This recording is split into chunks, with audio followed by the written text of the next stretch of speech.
An underground city is a series of linked up underground areas. I don't have much of an intro to this video other than that. So, yeah. 10 most epic underground cities.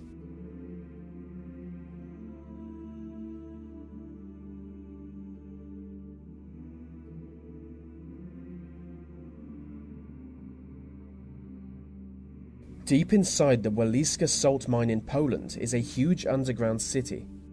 As the miners often spend their whole lives working underground, they carved out dozens of statues and 4 chapels within the mine. They also carved out 3 kilometers of corridors, over 20 chambers, and even a tavern, which makes sense, miners love alcohol. The most impressive part of the city is the Chapel of St. King, which is visited by around 1 million people each year.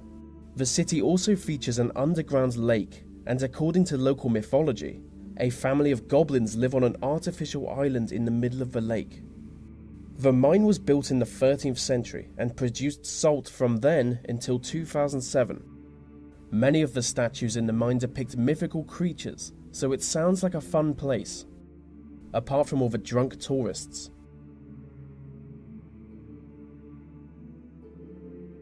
Below the streets of Beijing is a huge underground city.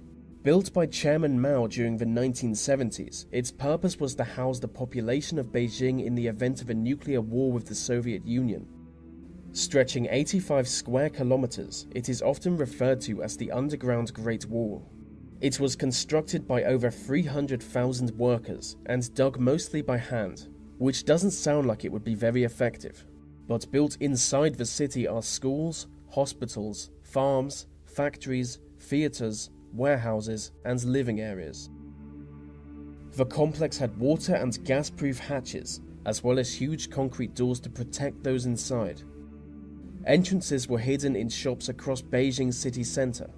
It is known that some of these entrances are still operable, but few people know where they are.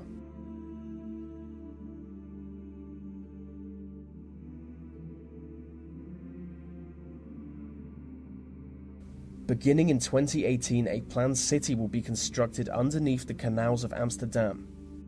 Lack of space has forced the local government to go underground, and they can only dig into the soft clay below the water, as the rest of the city was originally built on swampy marshland. At the cost of $14.4 billion, the underground complex will be home to sports stadiums, theatres, car parks, and commercial properties. Construction of the underground city is expected to take 20 years, but at least it confirms my suspicion that the Dutch are slowly becoming underground lizard people. If successful, this could spark a trend all across Europe, so maybe one day every city will be half underground.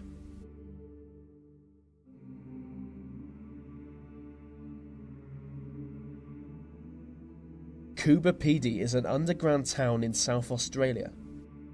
It is located within an old opal mine that people moved into to avoid the hot Australian sun. On the surface, Coober Pedy looks like a long abandoned plot of land, but below the surface live over 2,000 people, so it's no surprise that the underground town features many houses and hotels, as well as a pub, a casino, several museums, and a rather beautiful underground church complete with a creepy graveyard. Which isn't that weird really. I mean, all graveyards are underground when you think about it. So I guess there's no need for them to bury the dead in Coober Pedy. They could just dump the bodies in the casino. Bad for tourism though.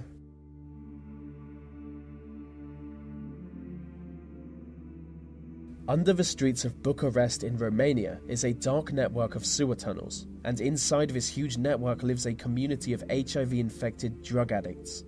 The entrance to the city is a hole in the ground in the middle of a busy road. The story behind this community is sad. After communism fell in Romania, thousands of orphan children were left without care. Coming together, they took to the sewers for shelter. They grew older and had children of their own, and the hellish underground city grew from there. The city actually has a king. It is run by Bruce Lee, who gained his name through engaging in brutal street fights.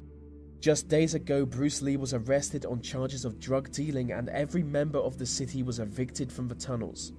an event that can only be described as the fall of history's most noble civilization.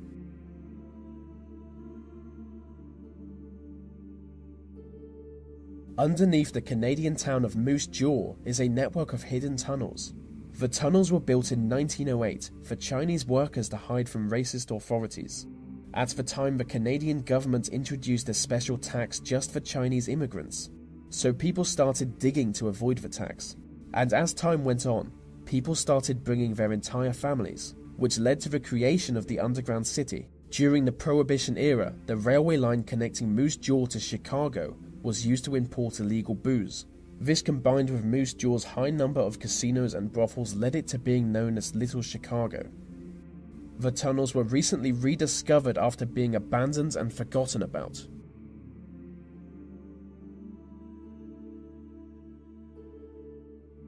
Montreal's underground city is a huge underground complex spread over 4.5 square miles. And inside this huge complex you would see multiple shopping malls, banks, museums, hotels, apartment buildings, 7 metro stations, and a bus terminal. The city is so large that it has 120 access points, which are necessary in the winters when 500,000 people enter the underground city daily.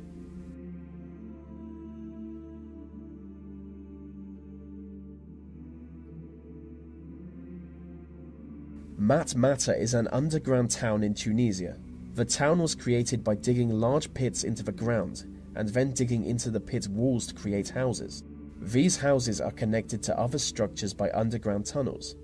Until 1967, the only people who knew about the town were those who lived there, but that year 22 days of rain caused serious damage to Matmata. The residents appealed to the government of Tunisia for help. The authorities were surprised to learn of the town's existence, but did help to rebuild it, which makes me wonder if there might be other underground cities the Tunisian government doesn't know about. Maybe every country has underground cities that we don't know about. In 1976, Matmata was used as the filming location for Luke Skywalker's home planet in Star Wars. Because of this, the town has become a popular, yet terrible tourist attraction. It's just a hole in the ground.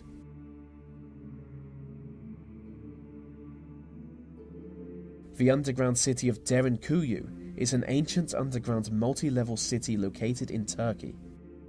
The city is large enough to house 20,000 people, along with their livestock and supplies, which is impressive for a structure that could have first been built in the 8th century BC.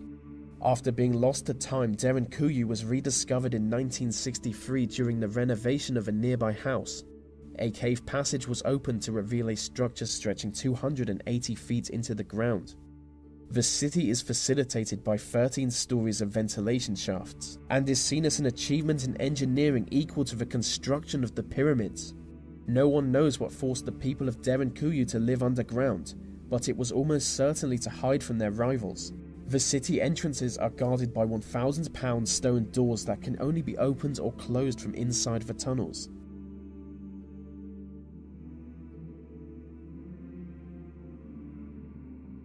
Known to some as Wiltshire's secret underground city, Burlington is a once-secret Cold War city built 100 feet underground. Constructed by the British government in the 1950s, its purpose was to be the residence of 4,000 government officials in the event of a nuclear war. The city was so secret that most of the officials who were given accommodation on the site didn't even know of its existence. The underground city was never used, but still contains living spaces, hospitals, warehouses, workspaces, 60 miles of roads, and even an underground lake. Burlington was operated for 30 years until the end of the Cold War in 1991, and finally decommissioned in 2004. The city was then put up for sale with organizations competing to buy it. One of such organizations wanted to turn Burlington into Europe's biggest wine cellar.